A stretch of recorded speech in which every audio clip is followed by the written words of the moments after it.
pour comprendre ce jour de Tisha B'Av et comprendre pourquoi toutes ces restrictions, pas seulement le jour de Tisha B'Av, la semaine entière depuis le 17 Tammuz. Pour comprendre le sens profond de cela, je vais vous dire ce que les Chachamim nous ont enseigné dans le Yerushalmi. Dans le Yerushalmi, dans le Talmud Yerushalmi, traité de Yoma, il est dit la chose suivante. Amrou les Chachamim ont dit Kol dor she'eno nivna biyamav ma'ale alav kilu ou ehrivo. Que toute génération dans laquelle le Beth Amikdash n'est pas reconstruit, c'est comme si que nous l'avions nous-mêmes détruit. Ça veut dire que là, le Chachamim nous rend à nous responsables de la destruction du Beth Amikdash. Bien qu'il ait été détruit il y a déjà presque 2000 ans, c'est nous qui sommes responsables. S'il n'est pas reconstruit, c'est comme si que nous l'avons détruit. Qu'est-ce que nous, sur quel point nous devons nous remettre en question et comprendre qu'est-ce que nous devons faire pour qu'effectivement nous puissions voir le Beth Amikdash se reconstruire. Pour comprendre de cela, on va se pencher sur les différents décrets qu'ont décrété nos Chachamim, pas seulement après la destruction du Beth Amikdash, il y a des décrets qui ont été pris même avant. La Gemara, à la fin de Masechet Sota, dans la dernière Mishnah, nous dit que lorsqu'est venue l'armée de Aspasia-Nos en Eretz Israël, déjà à ce moment-là, les Chachamim avaient commencé à faire un certain décret. De quoi s'agissait-il? À leur époque, les mariages c'était quelque chose de somptueux, et le Khatan, on lui faisait une couronne très particulière, avec des matières très belles, et ainsi de suite. Et là, les Chachamim, à ce moment-là, ont demandé qu'on supprime cette coutume. Lorsque l'armée de Titus est venue donc en Eretz Israël, alors on a décrété, pas seulement pour le Khatan, mais également pour la Kala. Après la destruction du Beth Amikdash, il y a eu plusieurs décrets qui ont été pris, et d'ailleurs, il faut que vous le sachiez, ces décrets sont mentionnés dans le Shulchan Aruch. Après la halachot de Tisha B'Av, dans le Siman Tav Kuf Samer 560, il y a un siman entier qui parle de ça dans le Shulchan Aruch, qui s'appelle la Asot Zecher la Khurban, de se souvenir de la destruction du temple. Donc je vous ai dit, et là il ramène d'autres décrets qui ne sont pas à la fin de Masechet Sota, qui sont mentionnés dans d'autres endroits dans la Gemara, que lorsque quelqu'un construit une maison, il doit quand même savoir se limiter et ne pas en faire un palais d'une grande beauté. Il faut quand même diminuer l'ampleur de la beauté, à part le fait que lorsqu'on fait de la peinture, qu'on finit la maison et qu'on fait la peinture, on doit laisser une coudée sur une coudée, 60 cm sur 60 cm, sans peinture, et que ce soit juste en rentrant qu'on voie sur ce mur un endroit où il n'y a pas de peinture. Lorsqu'on fait un repas où on invite beaucoup de monde, ça, les gens ne le savent même pas, ne le font plus, de laisser une place vide sans que personne s'y assoie pour qu'on voie et qu'on se souvienne. Il est dit ensuite que cette coutume de casser un verre sous la choupa, où le Khatan récite avant cela Imeshkacher Yerushalayim, si j'oublie Yerushalayim, Tishkach Emini, que ma droite soit oubliée, et ainsi de suite, et ensuite il casse un verre. Et ça, c'est aussi une des lois que tout le monde applique aujourd'hui. Et il y a une loi qui malheureusement n'est pas appliquée par tout le monde, celle de l'interdiction d'aller à des soirées musicales, à des concerts, même quand, attention, même si c'est que de la musique, ou même si le chanteur est un chanteur religieux, et qu'on ne chante que des chansons de Torah, eh bien, je ne sais pas sur quoi se basent ceux qui organisent ce genre de soirée, mais sachez que c'est interdit. Je vais vous lire les termes du Shulchan Aruch. Vechen gazrou, ils ont décrété. Shelo lenagen bekeli shir, de ne pas jouer d'instruments, vechol minezemer, toutes sortes de chansons. Vechol mashmi'e kol shel shir, l'ismo arbaim, le saber arbaim, toutes sortes de musique qui va nous réjouir, on ne peut pas le faire. Alors, bien sûr, le Haga dit V'yeshomim dafkam shiragid, seulement celui qui a l'habitude, Kegon Melachim, comme les rois, Sheomdim Shorvim Beklishir, qui ont l'habitude de se coucher, de se lever avec de la chanson, ou dans des lieux de réjouissance. Et on a pardon de les écouter à cause justement de la destruction du temple. Attention, ça ne concerne pas ni les mariages, ni les bar mitzvah, bien sûr que c'est permis d'emmener un orchestre et des chanteurs. Et bref, le Shulchan Aruch continue, et la tolérance que nous avons d'écouter de la musique, je vous le répète, le Rav Rovadé Yosef, dans son livre Yechavet Da'at, ramène que l'interdiction, c'est quand nous sommes ce qu'on appelle une Ofa'ak Chaya, ça veut dire qu'on est, devant nous se trouve l'orchestre et le chanteur, ça c'est interdit. Mais à travers un CD, ou bien à travers une radio, ou bien toutes sortes d'appareils par lesquels nous écoutons de la musique, c'est la tolérance que donne le Rav Ovadia Yosef au courant de l'année. Je ne parle pas des 3 semaines où on doit éviter, sauf les gens qui ont de la mélancolie, qui ont besoin, c'est une sorte de soin pour leur équilibre mental, qui ont des gens qui ont des problèmes où il y a des tolérances, et chaque cas devra être posé à un Rav qui lui dira jusqu'à quel moment la tolérance existe. Ça, je l'ai entendu de la bouche du Rav Ben Sion Abba Shaul, qui pour les gens très affectés, leur tolérer même la semaine de Tisha B'Av. Chaque cas doit être posé à un Rav, et bien sûr.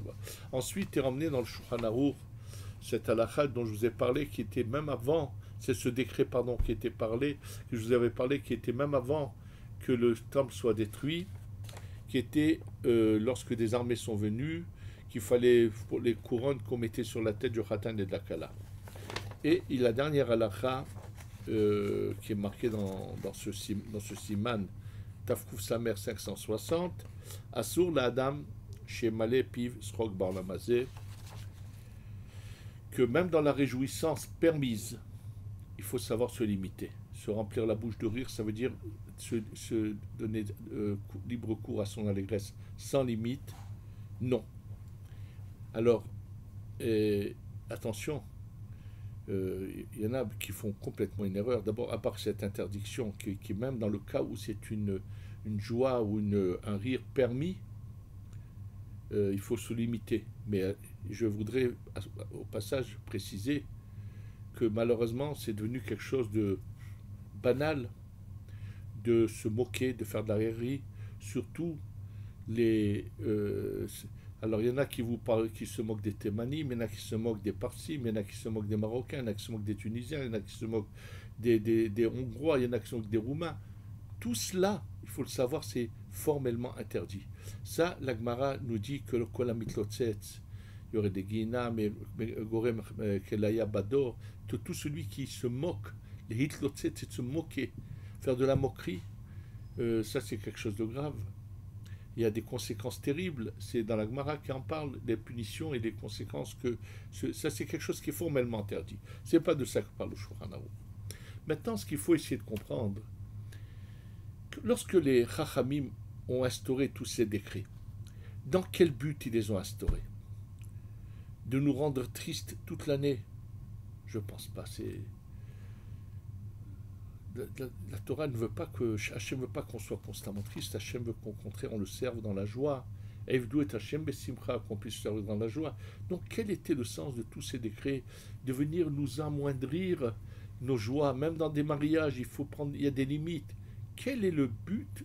Pour quelle raison les Chachamim ont instauré tout cela? Regardez, la semaine de Tisha B'Av, ou bien pour certains de Pirosh Chodesh, où il faut se laver qu'avec de l'eau tiède et pas de manière complète. Et on est limité, même dans notre hygiène, on a des problèmes, et ainsi de suite.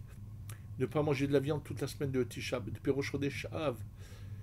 quel est le sens et le but de tous ces décrets? Quel est le message que nous devons intérioriser? Il est évident que si ça a été fait, c'est qu'à travers cela, on va trouver la solution pour reconstruire le Beth Amikdash. Alors quel est ce message qui va nous aider à comprendre comment on doit reconstruire le Beth Amikdash? Pour comprendre ce message, je vais vous emmener une petite histoire amusante qui n'est pas vraie, c'est juste une sorte de blague qui est racontée, mais duquel il y a un enseignement. C'est pour ça que je l'utilise. C'est pas ni de la raillerie ni de la moquerie de qui que ce soit. C'est juste quelque chose qui a été une fois dit par on ne sait qui et qui amuse les gens, mais qui a un enseignement. Un enfant qui revient à la maison avec son bulletin. Bien sûr, c'est un fainéant qui n'a pas pris au sérieux ses études. Et malheureusement, quand son père regarde le bulletin, il voit dans toutes les matières, histoire, grammaire, mathématiques, dans tout des notes vraiment très basses, de très mauvaises notes. Il commence à lire mathématiques, 2, histoire, 3, vraiment des notes, après l'autre. Et à la toute fin, il y a marqué musique, chant et musique, et là, 10 sur 10. Alors l'enfant est tout content, au moins il a une note sur laquelle il est bon. Et à sa grande surprise, il reçoit une punition terrible de son père. Il dit, mais je comprends pas, papa. Sur toutes les mauvaises notes, tu me punis pas. Et sur où je reçois une bonne note, tu me punis. Il lui dit, mais mon fils, comment avec un bulletin aussi désastreux, aussi mauvais que cela, tu as encore le cœur de chanter? Croyez-moi qu'il y a un enseignement ici et vous allez le comprendre. Vous savez que l'Agmara nous dit En ben David ba chichlu kol neshamot shebagouf, que le Mashiach viendra quand toutes les neshamot seront sorties de quoi? Gouf, qu'est-ce que ça veut dire? Rashi explique. Il y a un emplacement là-haut, un lieu où se trouvent toutes les âmes. Qu'est-ce que ça veut dire? En fait, il faut le savoir, nos âmes, ce sont des parcelles divines qui sont descendues d'une union là-haut, et elles sont enfantées, nos âmes, par une lumière féminine qui s'appelle la Shekhinah. La Shekhinah, c'est notre mère. Maintenant, ce qu'il faut savoir, que chacune de nos actions ici dans ce monde, chacune de nos actions a un effet, une répercussion là-haut. Pour qu'on comprenne que par nos actions, combien de souffrances nous faisons à la Shekhinah, je vais vous lire ce qu'a écrit et dit le Rashash. Le Rashash, c'est celui qui a expliqué en détail la Kabbalah du Harizal. C'est Rabbi Shalom Sharavi, qui a vécu il y a à peu près 300 ans. Le Hida était son élève et ami. Et le Rashash, dans son livre Nahar Shalom, écrit ce qu'il a dit avant qu'on fasse la mitzvah du shofar à Rosh Hashanah. D'ailleurs, dans la plupart des minyanim de Mekoubalim, chaque année, à Rosh Hashanah, avant qu'on fasse la mitzvah du shofar, ou même quand ça tombe Shabbat, comme ça va être le cas cette année, où nous ne faisons pas le shofar, malgré tout, on lit ce texte, chaque année nous le relisons, qu'a écrit le Rashash. Alors je vais vous lire un peu quelques passages de ce texte qui vont nous aider à comprendre où doit être notre prise de conscience. Alors bien sûr, quand il vient expliquer le sens du shofar et de réveiller nos cœurs qui sont endormis, c'est-à-dire on vit on est à côté de la plaque, on est en train de vivre complètement à côté, on est dans un tourbillon où on oublie le but de notre vie, le but de notre existence, où on se laisse guider par le Yetzer Hara qui nous fait faire ce qu'il a envie. Et il dit, donc lorsque le chauffard arrive, on ne va pas se réveiller, c'est-à-dire que c'est un moment de réveil. Et là, il dit comment on va se réveiller. Lachen narpesa derachenu venarkora. On va un peu faire un examen de notre vie, de notre chemin, de nos actions. Qui en ba'avonotenu shulleha imenu. À cause de nos fautes, notre maman a été renvoyée. Zekama vekama shanim rabim. Ça veut dire depuis des années et des années et des années. Velachen kol magamat panenu. Donc la seule chose qui doit nous animer ce jour de Rosh Hashanah, dans nos prières, shetie kavana shlema, livdot et hashechina venitzotze akdusha me'agalut. La seule chose qui doit nous animer, c'est de penser, je vais m'améliorer pour racheter, ressortir la Shechina de l'exil. Vegilou bir ada. À Rosh Hashanah, c'est vrai qu'il est dit qu'il faut rentrer prendre un repas, mais ça doit être dans la crainte, dans la peur. On ne doit pas penser que Rosh Hashanah, c'est le jour de l'an. Les Havdil, chez les Goyim, c'est autre chose, ça n'a rien à voir avec nous. Quand une fois quelqu'un m'a raconté qu'il était invité à Rosh Hashanah chez une personne qui a le titre de Rav et qui est connue, et qui s'est mis à ouvrir le champagne à Rosh Hashanah, j'ai été choqué de cela. Écoutez bien ce que je vais vous lire. Il dit, qu'est-ce qu'on doit penser à ce moment-là? Ultavra betasurim dit là, on doit penser que Chazve Shalom HaShechina est dans une prison, et on doit essayer de détruire cette prison, la faire sortir. Comme c'est marqué dans les Tikkunim, que sur un passou qui est marqué dans la Torah, que le Tikkun interprète d'une autre manière, Vayifen kovacho, qu'il regarde par là et par là, s'il y a quelqu'un qui va faire tchouva en pensant à une seule chose, c'est de détruire la prison de la Shechina, les morts là, pour dire à ceux qui sont prisonniers, c'est la Shechina et les parcelles de lumière divine qui sont prisonnières, et s'il y en a qui appelle à Kadosh Baruch Hu, qui lui demande de ramener la Shechina vers lui. Et là, il continue en ramenant les paroles terribles qui sont mentionnées dans le Tikkun HaZohar, qui reprochent aux gens qu'à Rosh Hashanah, ils font de quelque chose qui est occasionnel, qui est juste pour pouvoir mieux servir Kadosh Baruch Hu. On lui demande la vie, on lui demande la parnasse, c'est juste pour mieux le servir, et qui en font de cela le but de ses prières. C'est pour ça que c'est anormal, ces ventes aux enchères dans les synagogues à Rosh Hashanah. Ça devrait s'arrêter tout cela. Malheureusement, on a été envoyé des synagogues avec cette histoire du Corona. Ça doit nous éveiller. Arrêtez de faire du business à Rosh Hashanah et Yom Kippour. On nous fait oublier aux gens le but, surtout quand on se met à vendre l'ouverture de la Parnassa, et ça monte à des prix de folie. On fait oublier aux gens que c'est pas ça le but de Rosh Hashanah. Vous savez ce qu'il dit le Tikkun HaZohar, et là le Rashash le ramène. Il ramène les paroles suivantes: que tous à Rosh Hashanah aboient comme des chiens. Avla lana maisonné. Donne-nous la Parnassa. Seliha vekapara kodvenu lehaim. Ve'inun azepanim, ils sont effrontés. Le Tikkun HaZohar emploie ces termes qu'on est comme des chiens à réclamer. Ve'litman de karale betiufta, et il n'y a personne qui appelle par sa teshuva de yahzir kutsha benechu shchinta legabe, qu'Akadosh Baruch Hu va y ramener la Shechina vers lui. Et il dit que si on savait la souffrance qu'elle a la Shechina dans nos actions, que à cause de nous, elle souffre tellement terriblement, il continue dans son moussard à le répéter, à le dire, que nos fautes font des choses terribles. C'est-à-dire, alors on va comprendre maintenant que la Shechina, où c'est qu'elle réside? Avant qu'elle soit en galoute, la Shechina se trouve à Yerushalayim dans le Beth Amikdash. D'ailleurs, je vous rappelle quelque chose de magnifique qu'a dit le Rav Dov Ber Mimezrich.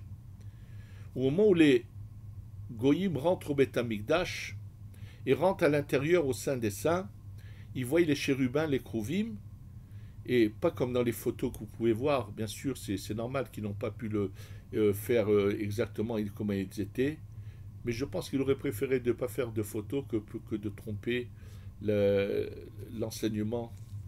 Les chérubins, les krouvim, étaient comme un corps d'un homme et d'une femme de jeunes couples qui étaient par moments dos à dos. C'est lorsque malheureusement nous avions des fautes et lorsqu'on se conduisait bien, eh bien imaginez-vous que les krouvim qui étaient à l'intérieur du Saint des Saints étaient unis comme un couple qui est en pleine union.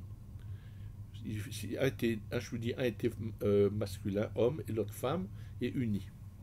Alors bien sûr, lorsqu'ils étaient comme ça unis, les Chachamim soulevaient les rideaux du Kodesh HaKodashim pour que le Ham Israël le voie et soit content. Ça veut dire qu'Hachem est uni avec nous.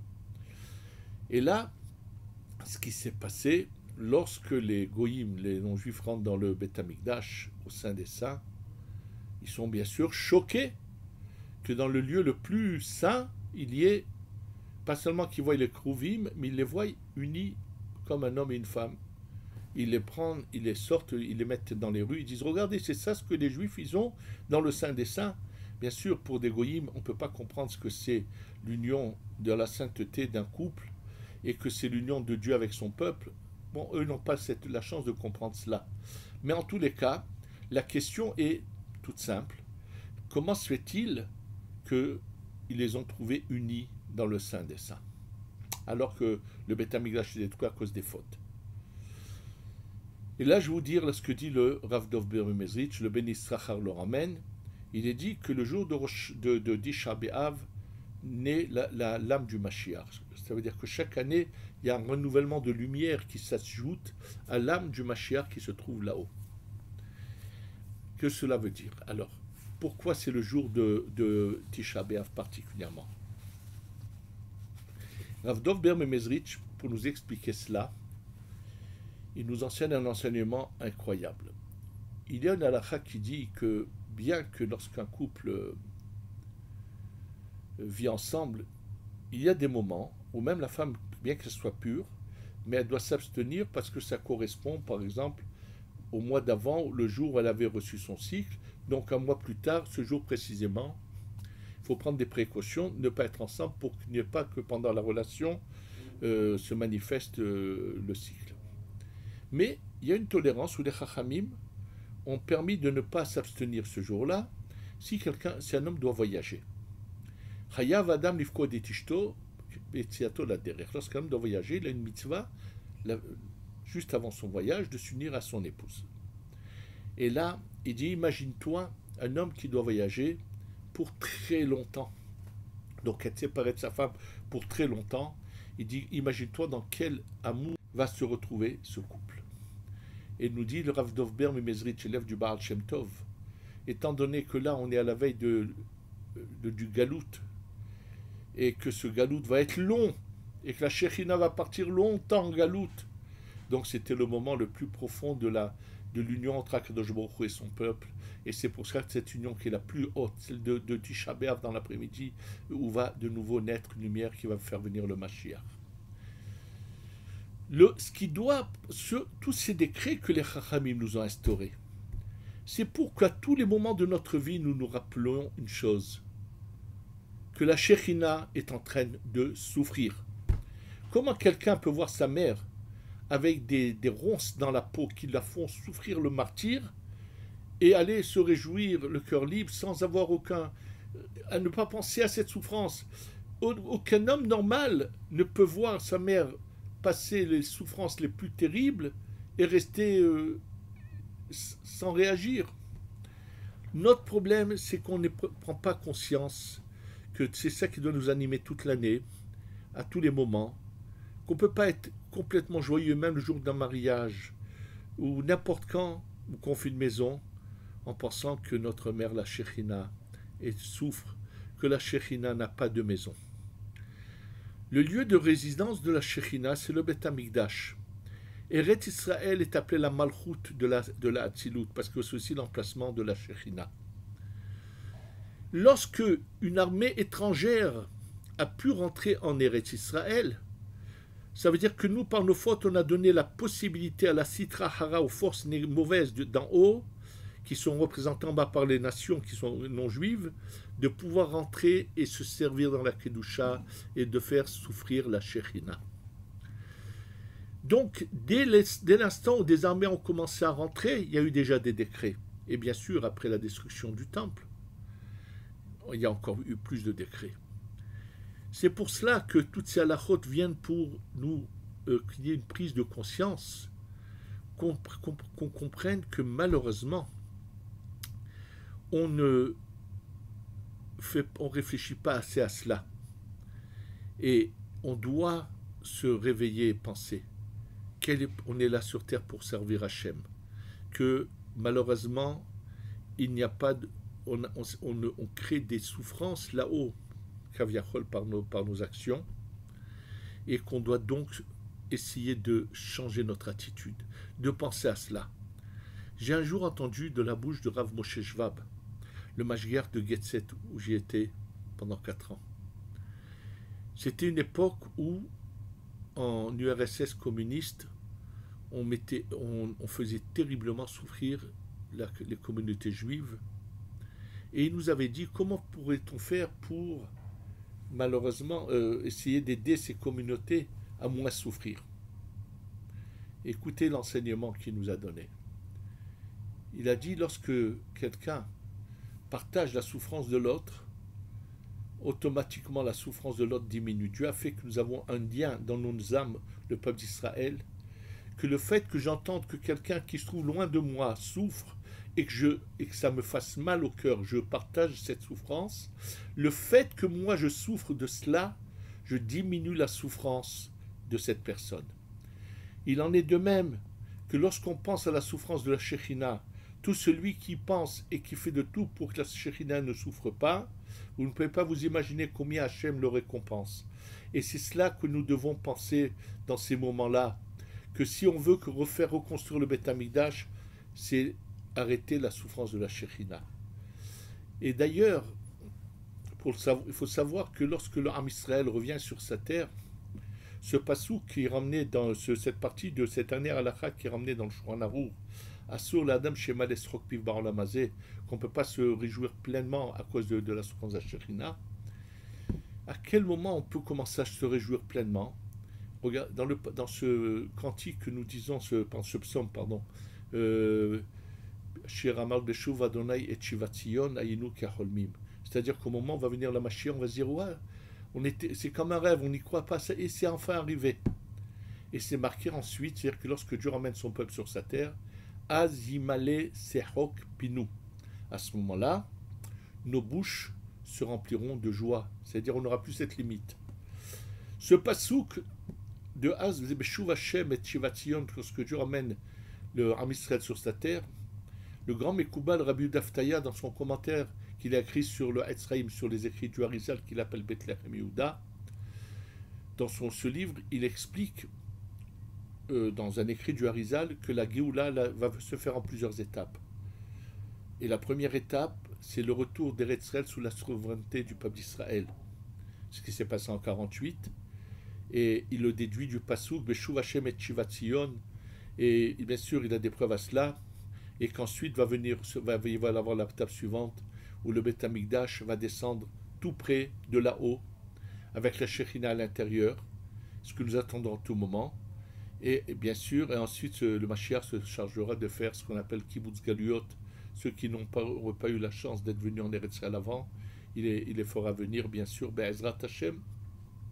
Mais en tous les cas, si nous voulons voir le Beth Amikdash descendre, il faut qu'on prenne cette conscience que toutes nos actions, dans tout ce que l'on fait, on doit penser constamment à la souffrance de la Shekhinah.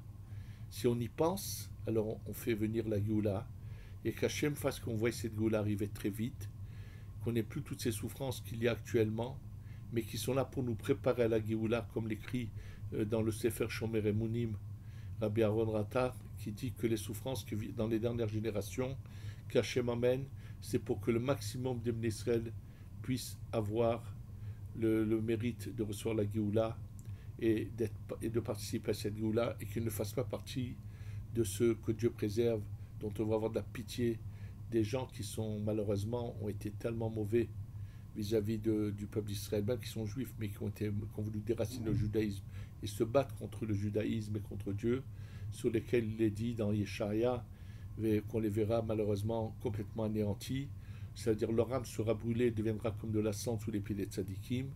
Leur corps, dit le Zohar, se relèvera, mais avec une autre âme dedans, mais qu'on soit partie de ceux qui auront le mérite de pouvoir voir la Géoula Shlema et d'être vraiment, d'aller à l'étape suivante et qu'on soit bientôt délivré. Amen, ve Amen.